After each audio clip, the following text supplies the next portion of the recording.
A paz do Senhor para os irmãos e para as irmãs. Meu nome é Márcio Gomes, sou servo do Deus Altíssimo. E mais uma vez estou aqui para compartilhar a palavra de Deus, palavra essa que salva, que cura, que liberta e que leva o homem para o céu.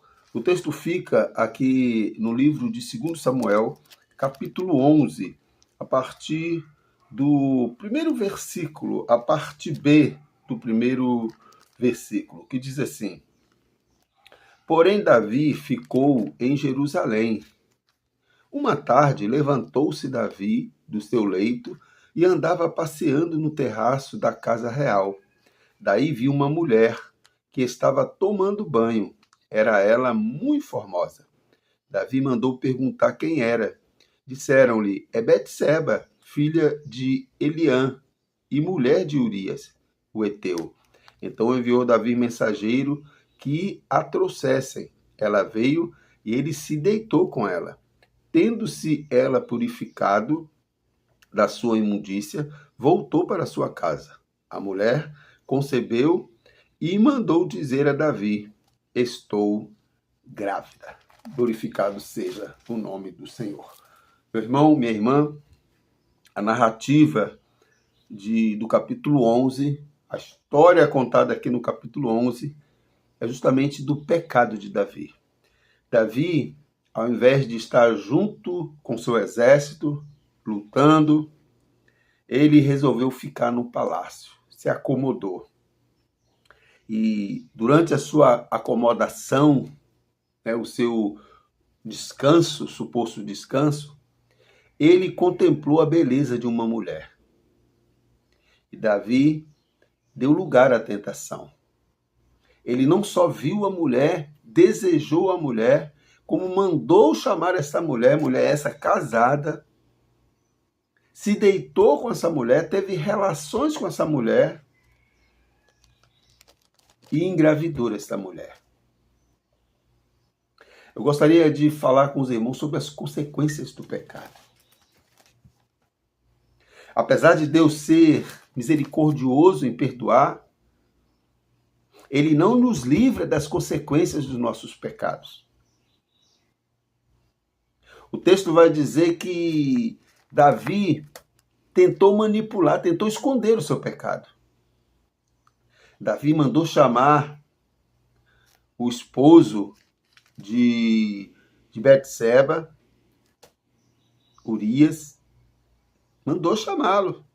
Diz aqui o texto, vindo pois Urias a Davi, perguntou este como passava Joabe, como se achava o povo e como ia a guerra. Depois disse Davi a Urias: desce da tua casa e lava os pés. Querendo que Urias ele fosse se deitar com Betseba para cobertar a relação dele. E Urias não. O povo está lá lutando. Diz aqui que Urias dormiu no palácio, não foi dormir com sua mulher. Mas isso era porque Deus já estava planejando já a punição de Davi. Deus já estava contemplando o pecado de Davi. E aí, Davi, além de adulterar, além de pegar uma mulher casada, engravidar, mandou o esposo dessa mulher para a guerra para ficar à frente para que ele fosse morto. E ele morreu. E Davi ainda tomou essa mulher como esposa. Mas Deus não deixou barato. Deus enviou Natã, a gente vai ver isso no capítulo 12. E Natã conta uma história ali do homem rico, do homem pobre, do homem rico que pega a única ovelha que o homem pobre tinha.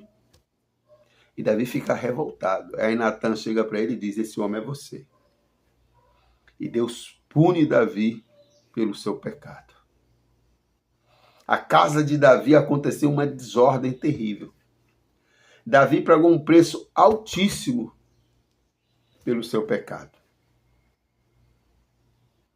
E nós aprendemos muito com essa narrativa aqui, com essa história de Davi aqui, com esse pecado de Davi. Primeiro, Apesar de Davi ser um homem segundo o coração de Deus, era um homem sujeito às nossas paixões. Tinha defeitos assim como eu e você, era pecador assim como eu e você. Cometeu erros terríveis. O segundo é que, apesar dos nossos erros, dos erros de Davi, do meu erro, do seu erro, lá na Epístola de João, ele vai dizer que se nós confessarmos os nossos pecados, ele é fiel e justo para nos perdoar e nos purificar de toda injustiça. Não importa qual foi o pecado que você cometeu. Da mesma forma que Deus perdoou Davi, ele também pode perdoar o seu pecado. Nós vamos sofrer as consequências do nosso pecado. É claro que nós vamos sofrer. Isso serve como lição, como aprendizado. Mas Deus é misericordioso em nos perdoar.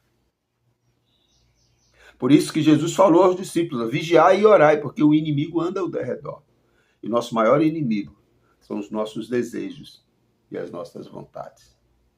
Abraão pecou, Davi pecou,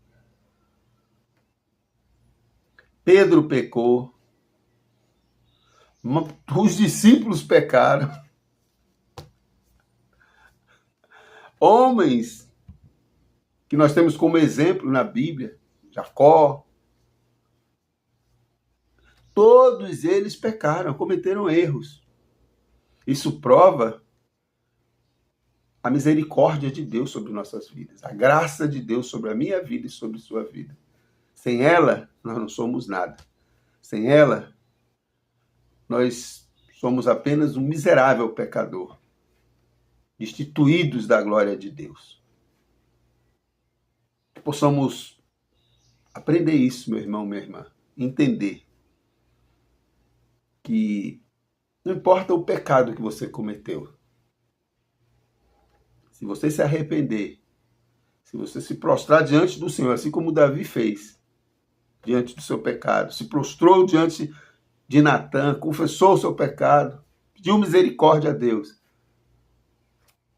Deus perdoa. Deus perdoa os nossos pecados. Que o erro de Davi sirva como exemplo para mim e para você, para nós vigiarmos.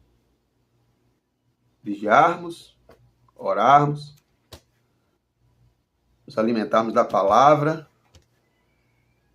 para nos proteger das tentações da nossa carne. Que o Senhor te abençoe e te guarde. Que o Senhor faça resplandecer o seu rosto sobre ti e tenha misericórdia de nós. Fique na paz, em nome de Jesus.